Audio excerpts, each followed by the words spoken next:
Okay, magandang umaga sa ating mga ginigiliw na mga kapatid na narito at sa ating mga minamahal nating taga-subaybay.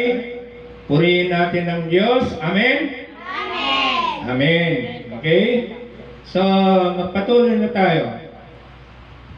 Ang pag-uusapan natin ngayon, ang batayan ng paghahatol at ng buhay na walang hanggan. Pagdating ng ating Panginoong Jesucristo at sa kanyang pagkatapos ng kanyang 1,000 taon na paghahari, doon nang hahatulan yung mga hindi muling binuhay. Kasi pagdating ni Kristo, muling bubuhayin ang mga patay na alagad niya, na naglingkod sa kanya. At ang mga buhay naman sa panahon na yon ng kanyang pagdating na nananampalataya sa kanya ay sila'y makikipagtipon sa alapaap kasama ng mga binuhay na muli. So ibig sabihin, hindi na sila dadaan sa kamatayan. Yung mga yung mga nananampalataya kay Kristo Jesus. Pagdating niya, at buhay pa sila at sila ay alagad ni Kristo Jesus nananampalataya, hindi na sila mamamatay. No? So, ganoon ang pan natin. So, pagkatapos ng 1,000 taon, ito na yung paghahatol. No? Siyempre, yung hahatulan yung hindi binuhay ni Kristo nung dumating siya. No? Yun ang hahatulan. Okay. So, ano ba ang batayan ng paghahatol at ng buhay na walang hanggan? Pagpatuloy natin. Sa John chapter 12, verse 40. May ibang hahatol sa mga ayaw tumanggap sa akin at sa aking mga salita. Ang salitang ipinahayag ko ang hahatol sa kanila sa huling araw. So, yung salita ni Kristo Jesus, naturo niya, kapag hindi tayo naniniwala doon at nabubuhay doon sa kanyang salita, doon tayo hahatulan. Ngayon, kung tayo nabubuhay doon sa kanyang salita, pagdating niya, kahit tayo namatay na, ay muli tayong bubuhayin. At wala ng karapatan sa atin ang pangalawang kamatayan. Yung pangalawang kamatayan, yun yung kahatulan na yun. No? So, yun. So, kapag tayo ay nananampalataya kay Kristo Jesus, tayo alagad niya, namatay tayo, pagdating ni Kristo, muli tayong bubuhayin. Ngunit, kung hindi ka alagad ni Kristo Jesus, hindi ka muling bubuhayin at hihintayin mo yung paghahatol sa iyo. Okay? Pagpatuloy natin sa 49. So bakit gaano kahalaga yung salita ni Kristo? Sabi ng mga ibang grupo, sabi nila, salita lang ni Kristo yan. Turo lang ni Kristo yan. No.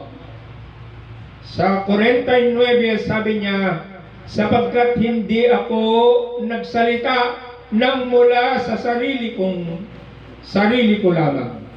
Ang Ama na nagsugo sa akin ang siyang nag-utos kung ano ang aking sasabihin at ipapahayag. So kung ano yung itinuturo ni Kristo Jesus, turo ng kanyang Ama yun. Kaya nga siya ay salita ng Diyos. Si Kristo Jesus ay salita ng Diyos. No? So, yung bawat itinuturo niya, bawat salita niya, na ating pinaniniwalaan, yun ay turo ng kanyang Ama. So, maliwanag yun. Na kung saan doon tayo hahatulan. Sa verse 50. At alam kong ang kanyang utos ay nagbibigay ng buhay na walang hanggan. So you see that? Yung utos na inuutos ni Kristo Jesus ay siya rin yung utos ng Diyos at yun ay nagbibigay buhay na walang hanggan. Kaya nga sabi ni Kristo Jesus doon sa 48, ang salitang ipinahayag ko ang hahatol sa kanila sa huling araw. So yun yung katotohanan na kapag tayo'y nabubuhay sa salita ni Kristo Jesus, hindi na tayo hahatulan doon. Okay?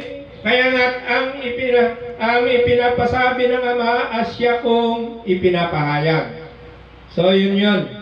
Pagpatuloy natin.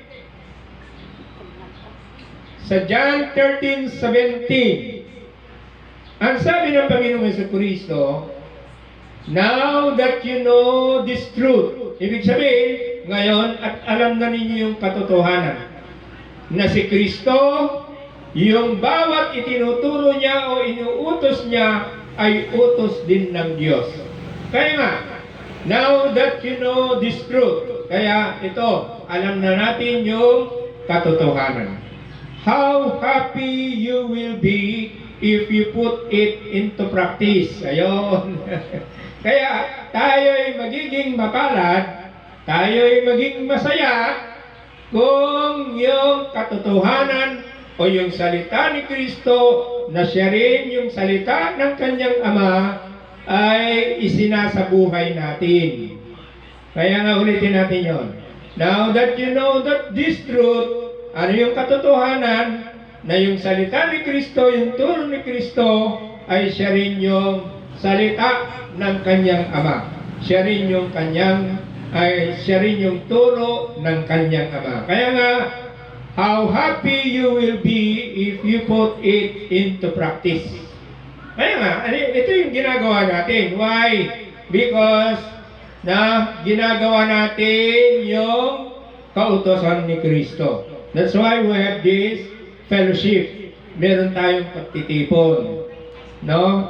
Tayo'y nabubuhay doon sa kanyang salita. Pagpatuloy natin sa Matthew 12:34. To make it short, for the mouth speaks what the heart is full of. Anong ibig sabihin niyan sa Tagalog? No? Ang bibig natin ay nagsasalita ayon sa idinidikta ng ating puso.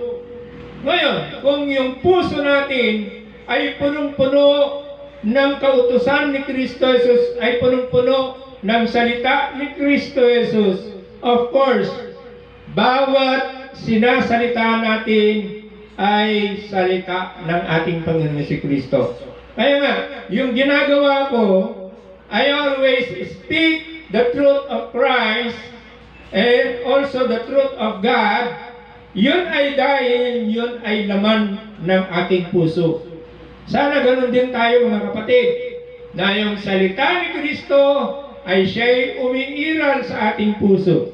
At bawat sinasalita natin ay tungkol sa kabutihan ng Diyos, tungkol sa salita ni Kristo Jesus, at tungkol sa kaligtasan at buhay na walang hanggan.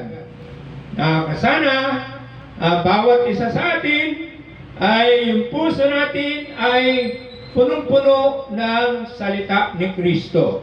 At yun ay ibinabahagi natin sa ating mga anak, sa loob ng ating pamilya.